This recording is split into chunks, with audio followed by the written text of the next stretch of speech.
Former Congressman Patrick Kennedy is with us again. Senator Ted Kennedy's youngest child has a new memoir digging deep into his long history of mental illness and addiction. It is a story other family members did not want him to tell. Kennedy spoke with Leslie Stahl for last night's 60 Minutes.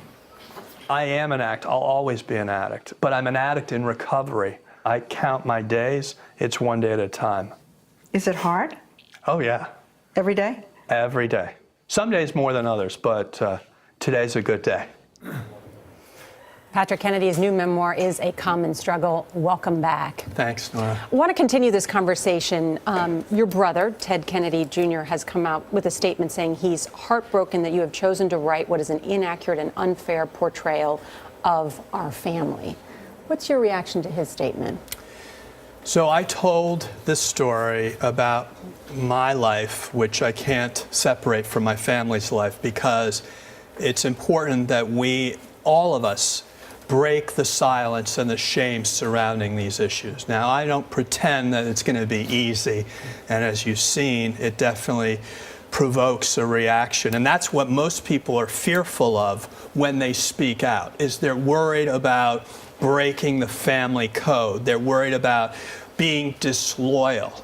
And nobody wants to be that. I think my portrayal of my father is very loving. I talk about an arc, and frankly, talking about his challenges does not take away from the fact that he was the greatest United States senator in modern history, if not the lifetime of this country, as testified by all of his Senate colleagues, Republican and Democrats. So the notion that I am somehow at all challenging his place in history is just so far-fetched. But I can understand personally, it can be difficult to hear these things. It was difficult for me to write these things, Nora, you know.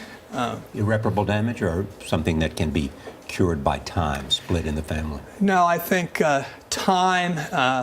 I'm expecting, as I said, my wife and I are expecting a fourth child in December. I think time moves on, and I think there's too many other things that we really feel good about our relationship over. And I think, like my dad, you know, my dad first was not happy about my speaking out when I did the Mental Health Parity and Addiction Equity Act. And then when we were passing the Mental Health Parity bill, he came over to the House floor, tapped me on the leg and said, "Patrick, keep going, you're doing something important." This is after he excoriated me for talking, quote unquote, about family issues that I shouldn't have been talking about. And yet at the end, he helped me pass this Mental Health Parity and Addiction Equity Act. Patrick, lots of us and lots of Americans watched your dad living with brain cancer, knowing he was going to die. And there were these wonderful pictures sitting on the porch, at Hyannis Porch, with his dog next to him. Did he talk at that time, knowing that the end was not that far away, about regrets, about choices, about dreams?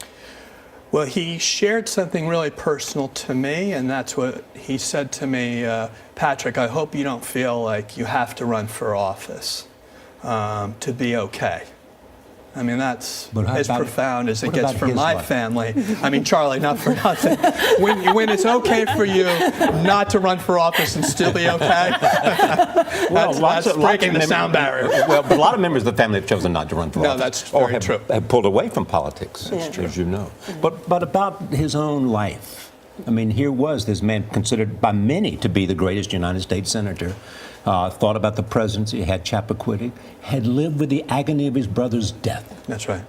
Did he talk about that? You know, he talked about how great it would be to have us go out for a sail with him, to be around when one of the priests would come over and say Mass, to be at dinner time. And he said to me at the convention, "Could you come and stay with me for a while?"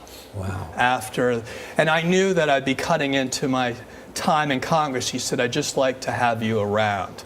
And that meant more to me than anything else he shared with me in my life, because I never imagined he would actually kind of not only physically need to lean on me, because he was obviously being affected by his illness, but that emotionally he could say, "I need you around me." And that really moved me, Charlie, because I didn't have a family at that point in my life, and I knew how important to my dad having his children, his wife, his best friends around him at the end of his life made all the difference in the world. All the laws in the world did not keep him company.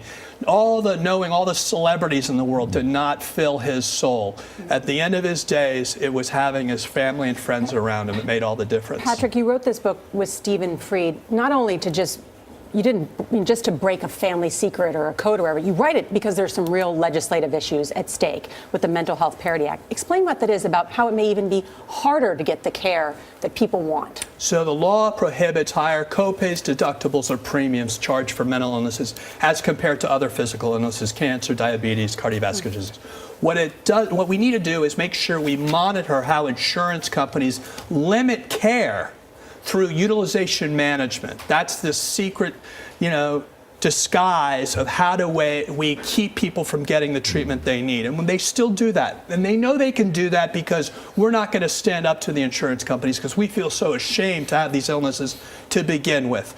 That's what we need to go after. The administration, Burwell, needs to call on the insurance companies to disclose how they do utilization management in the practice of medicine. It's required by federal law, but she hasn't done it yet. And we're going to continue to knock at her door and say she must do it if she is to implement the federal Mental Health Parity and Addiction Equity Act. Aside from people walking away from this book having a really deeper understanding of what it was like growing up in your family, how do you want the conversation about addiction to change? Well, it's about treating the whole person, body, mind, spirit. And so far as the body's concerned, we're ignoring what we know for treatment that will give people a chance to get the mental health care and ultimately the spiritual conditioning to stay in long-term sobriety.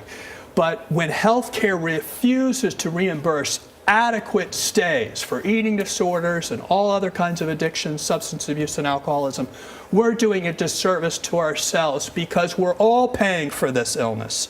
In the suicide rate is twice the homicide rate in this country. We're asleep in this country. We have to break the silence. Thanks, Patrick.